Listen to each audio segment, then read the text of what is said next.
जिस तरह से दिल्ली के चुनाव में एक के बाद एक गुंडागर्दी हो रही है, तोड़फोड़ हो रही है, सभी दिल्ली नहीं देश के लोग ये समझने की कोशिश कर रहे हैं कि सारी गुंडागर्दी का सोर्स क्या है। एक प्रश्न जो सब लोग पूछ रहे हैं और सब लोगों के मन में है वो ये है कि इस देश का सबसे बड़ा गुंडा कौन है। सबके मन में ये प्रश्न है कि इस देश का सबसे बड़ा गुंडा कौन है, जहां से सारी गुंडई बह रही है। हमने देखा पिछले कुछ दिनों में किस तरह से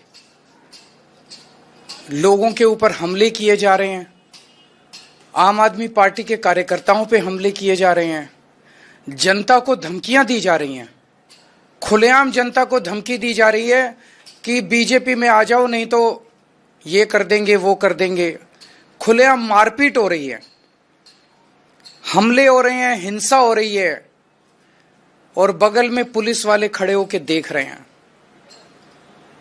पुलिस हेल्पलेस है, पुलिस लाचार है, पुलिस बेसहारा है, वो कुछ कर नहीं पा रही है। ऐसा नहीं कि वो करना नहीं चाहते हैं। जब बगल में खड़े हुए पुलिस वाले से कुछ लोग पूछते हैं कि आप कुछ कर क्यों नहीं रहे, बोले जी ऊपर से आदेश है। तो वो कौन गुंडा है जिसके सामने दिल्ली पुलिस थरथराती है? वो कौन गुंडा है जिसके सामने दिल्ली पुलिस लाचार है? वो कौन गुंडा है जिससे दिल्ली पुलिस डरती है? कल की घटना है कि पहली बार ऐसा हुआ होगा कि किसी चुनाव के दौरान पत्रकारों पर इस तरह से खुलेआम हमले किए गए। कल दिल्ली के अंदर में ख्याल से 7 पत्रकारों के ऊपर हमले किए गए। एक का सर फोड़ दिया, सारी रात उनको थाने में गिरफ्तार करके रखा। जिन लोगों ने हमला किया उनको भगा दिया गया और जो पत्रकार उसे कवर करने गए थे उन पत्रकारों को गिरफ्तार किया गया। उनके साथ गुंडों ने मारपीट की। ये कोई किसी रिमोट विलेज की घटना नहीं है, ये संसद से 1 किलोमीटर दूरी के ऊपर हुआ, ये सुप्रीम कोर्ट से 1 किलोमीटर की दूरी के ऊपर हुआ, ये इलेक्शन कमीशन से 1 किलोमीटर की दूरी पे हुआ। तो इस देश का वो कौन गुंडा है, वो कौन गुंडों का सरदार है जिसको देश के सारे गुंडे रिपोर्ट करते हैं? जनता पूछ रही है कि वो कौन गुंडा है जिसे किसी संस्था का डर नहीं है, देश की सर्वोच्च संस्थाओं का डर नहीं है उस गुंडे को। इस चुनाव के दौरान महिलाओं के ऊपर हमले हो रहे हैं।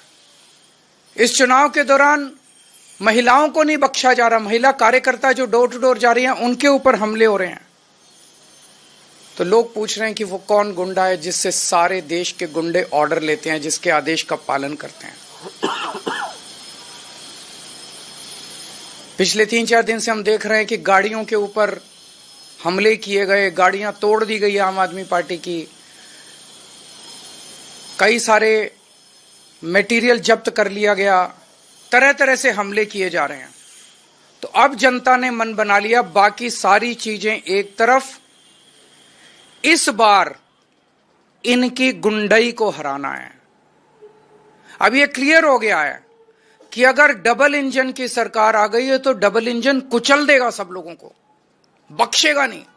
अपने पहियों के नीचे ये डबल इंजन सारी जनता को, गरीबों को, मिडिल क्लास को कुचल देगा। ये इंजन सबसे पहले तो सुरक्षा है ना लोगों की, सबसे पहले तो खैरियत है।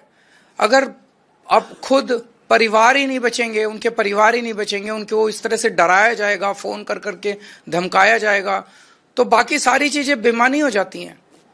तो लोगों ने मन बना लिया है कि अगर चुनाव के पहले इन लोगों का ये हाल है, जब इन्हें हमसे वोट चाहिए, चुनाव के बाद तो ये हम लोगों को कुचल देंगे। तो इस बार लोगों के पास 2 ऑप्शन है। एक तरफ शरीफों की पार्टी है और एक तरफ खुलेआम गुंडागर्दी चल रही है। एक तरफ वोट देने से 25,000 रुपये महीने का फायदा है और दूसरी तरफ टोटल गुंडागर्दी है। इनके कई कैंडिडेट्स ऐसे हैं जो खुद माफिया हैं अपने अपने क्षेत्र के अंदर। अगर उनको वोट दे दिया तो एक तो देश का सबसे बड़ा गुंडा और उसके नीचे कई गुंडे, तो गुंडों का सरदार और सारे गुंडे मिलके दिल्ली वालों का क्या हाल करेंगे, ये सोचने वाली बात है। तो ये गुंडागर्दी दिल्ली बर्दाश्त नहीं करेगी, देश बर्दाश्त नहीं करने वाला। लोग शरीफ हैं, लोग शांति से जीना चाहते हैं। दूसरी बात जो सबके सामने आ रही है, हमारे देश के स्वतंत्रता सेनानियों ने बड़ी बड़ी कुर्बानियां देके देश को आजाद कराया। कई लोग फांसी चढ़ गए।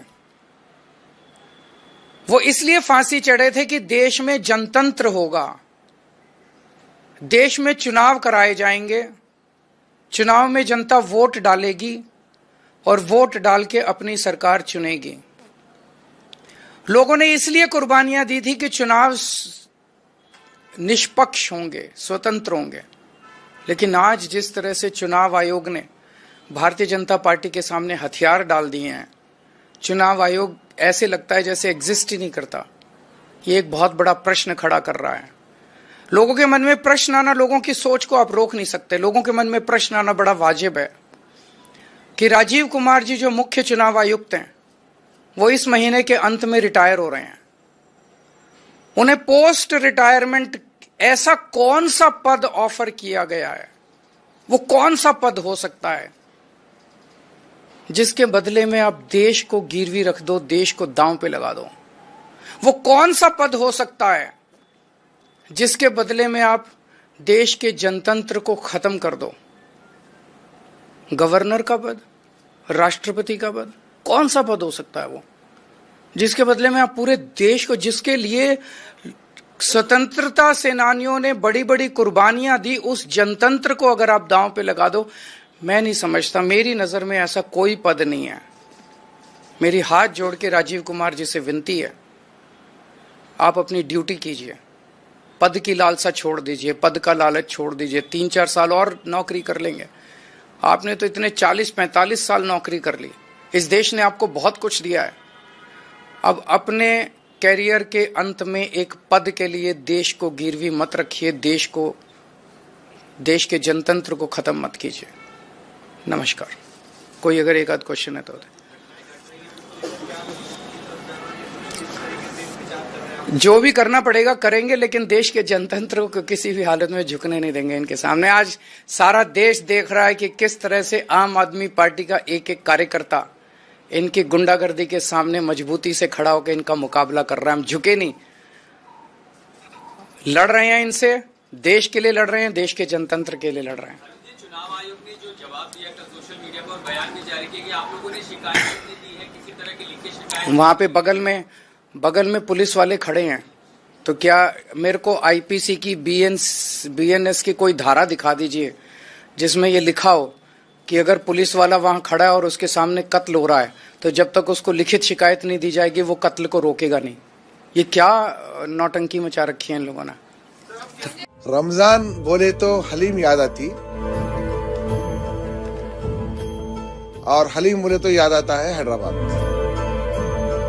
आप कहीं से भी हो, आपका रिलीजन कोई भी हो, आपको अगर हलीम खाना है तो हैदराबाद आना है, पिस्ताश की हलीम खाना है। हलीम की लगाने की वजह यह है, नुमाइश में जो है अमेरिका और लंदन, जर्मनी, जितने भी जो बाहर के यूरोपियन कंट्रीज के लोग हैं, क्योंकि सर्दी बहुत ज्यादा होती है तो सर्दी के अंदर छुट्टी लेके यहाँ पर आते इंडिया को। तो हलीम चाहिए था, तो हलीम हम शुरू कर दी।